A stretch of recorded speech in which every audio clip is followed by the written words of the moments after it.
কেমন রয়েছে বইটা? ঘুরছে ঘুরছে কাঁপছে, খারাপই হয়েছে, খারাপ আছে মানুষ। এই জন্য অনলাইনের জন্যই কলেজটিতে সত্যিকার ঐতিহ্য নষ্ট হয়ে দেখছে, বেশি মোবাইল দেখছে। কলকাতার বইপাড়া বা কলেজ স্ট্রিট ভারতের বৃহত্তম এবং বিশ্বের দ্বিতীয় বৃহত্তম বইয়ের বাজার, এবং এখানে পুরনো থেকে শুরু করে নতুন বা অতি দুর্লভ বইয়ের কালেকশন কিন্তু পাওয়া যায় এই কলেজ স্ট্রিটে।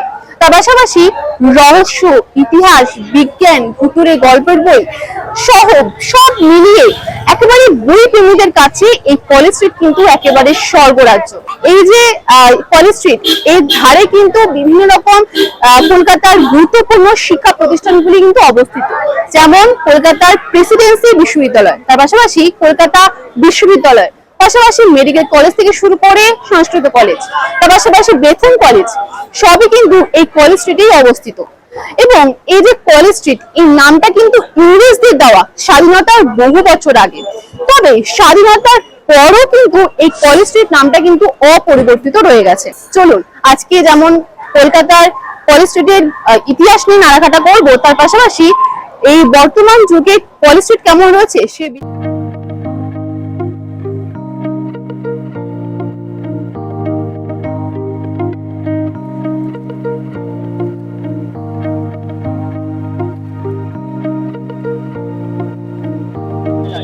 এবং প্রেসিডেন্সি বিশ্ববিদ্যালয় এই এলাকায় প্রতিষ্ঠা হতেই এই রাস্তা, এই এলাকার জনপ্রিয়তা ক্রমেই বাড়তে শুরু করে এবং 1800 শতকের শেষের দিকে ব্রিটিশ সরকারের লটারি কমিটি কলকাতাকে সাজানোর জন্য নতুন একটি রাস্তার খোঁজ শুরু করে। এবং যেহেতু প্রেসিডেন্সি বিশ্ববিদ্যালয় সূচনার পর থেকে এই এলাকার এই রাস্তা জনপ্রিয়তা বাড়তে থাকে, সেহেতু ইংরেজদের নজর পড়ে সরাসরি এই রাস্তার উপরই।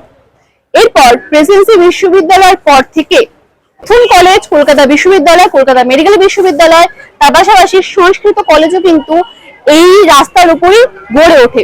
এবং যেহেতু একাধিক শিক্ষা প্রতিষ্ঠান, একাধিক কলেজ, একাধিক বিশ্ববিদ্যালয় এই রাস্তার ধারেই অবস্থিত, সেহেতু এই রাস্তার নাম দেওয়া হয়েছে কলেজ স্ট্রিট। একাধিক শিক্ষা প্রতিষ্ঠান গড়ে ওঠার কারণে পড়ুয়াদের ডেইলি যাতায়াত লেগে থাকতো এই কলেজ স্ট্রিটের উপর, এবং সে কারণেই 20 শতকের শেষের দিকে এই কলেজ স্ট্রিটের রাস্তার দুধারে ছোট ছোট বইয়ের স্টল গড়ে উঠতে শুরু করে, এবং যার জনপ্রিয়তা বাংলা ছাড়িয়ে ভারত ছাড়িয়ে গোটা বিশ্বে জনপ্রিয়তা উঠতে শুরু করে। তবে 2026-এ দাঁড়িয়ে এই কলেজ স্ট্রিট এখন কেমন রয়েছে? এই নেট দুনিয়ায়, এই অনলাইনের যুগে কতটা বই পড়ছে সাধারণ মানুষ, কতটা বই পড়ছে পড়ুয়ারা? চলুন আজ কথা বলে নেব ছোট ছোট বই ব্যবসায়ীদের জন্য। আমাদের খুবই এফেক্টেড, আমরা অনলাইনের জন্য খুবই প্রবলেমের মধ্যে রয়েছি, কারণ যে কোনো স্টুডেন্টই আসলে আগেই বলে দাদা বইয়ের দাম এই অনলাইনে এই দেখাচ্ছে। স্টুডেন্টকে কিছুতেই বুঝিয়ে পারছি না যে আমাদের এখানে 5000 স্টল, লোক আমাদের কাছ থেকে এশিয়া মহাদেশের মধ্যে সব থেকে বড় মার্কেট আমাদের, আমরা চাইলে অনলাইন থেকে বই এনে বেচতে পারি, তাহলে তো ক্ষতি স্টুডেন্টের হবে। এবার স্টুডেন্টকে যখন আমরা সেটা বলতে চাইছি, স্টুডেন্ট বুঝতে চাইছে, স্টুডেন্ট বলছে না স্যার বলে দিয়েছে এখান থেকে এত দাম, অনলাইনে দেখেছি আমরা 300 টাকা দাম, এতে দেখেছি আমরা এত দাম। বইয়ের কি দাম না দাম, আমরা 5000 দোকানদার, এখানে 5000টা স্টল আছে, আমরা জানি কোন বইয়ের কিরকম দাম, স্টুডেন্টকে যেটাই সাজেস্ট করি স্টুডেন্ট বলেন না। অনলাইনের জন্য এই একটা খুব বড় আমাদের এফেক্ট, আর কিছু খুব একটা হারায়নি। তবু মানুষ আসে কলেজ স্ট্রিট বই পড়ার জন্য, আর আসে কিছু আমাদের এই কফি হাউস, ইন্ডিয়ান কফি হাউসের জন্য, যেটা সত্যি সেটাই আমাদের কাছে আসে ম্যাক্সিমাম বইয়ের জন্য। হারায়নি ঐতিহ্য, বই পড়ার ঐতিহ্য হারায়নি, আর আশা করি কোনোদিন হারাবে না। সরকার থাক, সরকার না থাক, অনলাইন থাক, অনলাইন না থাক, কলেজ স্ট্রিটই থাকবে। সেল কম হলে তো ব্যবসা আস্তে আস্তে কমতেই থাকছে। তার কারণ হচ্ছে যে এখন তো এই পর্যন্ত পাস ফেল নেই, সেই কারণে সরকারও বই বিনা পয়সায় দিচ্ছে, সেই হিসাবে বইয়ের কেনার সংখ্যাটা কমেছে।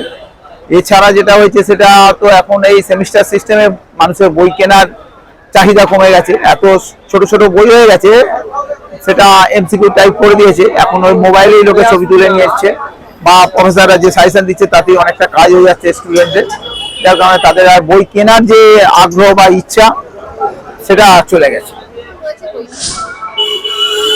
ঘুরছে ঘুরছে কাঁপছে, ভয়ে আছে যে মানে একদিন, দুদিন, 5 দিন, বছরের পর বছর একদম তলানিতে চলে যাচ্ছে। শিল্পটাই ক্ষতিকতা। বই শিল্প, বই যে ঐতিহ্য, আজকে বিশ্বের কাছে যে এত জনপ্রিয়তা, সেই জনপ্রিয়তার জায়গা থেকে বিন্দুমাত্র সরকার বা আগের সরকার বলবো বা আগামী দিনে বিজেপি সরকার কতটা কি করবে সেটা সামনের দিনে বলবে, কিন্তু শিল্পের খুব ক্ষতিগ্রস্ত।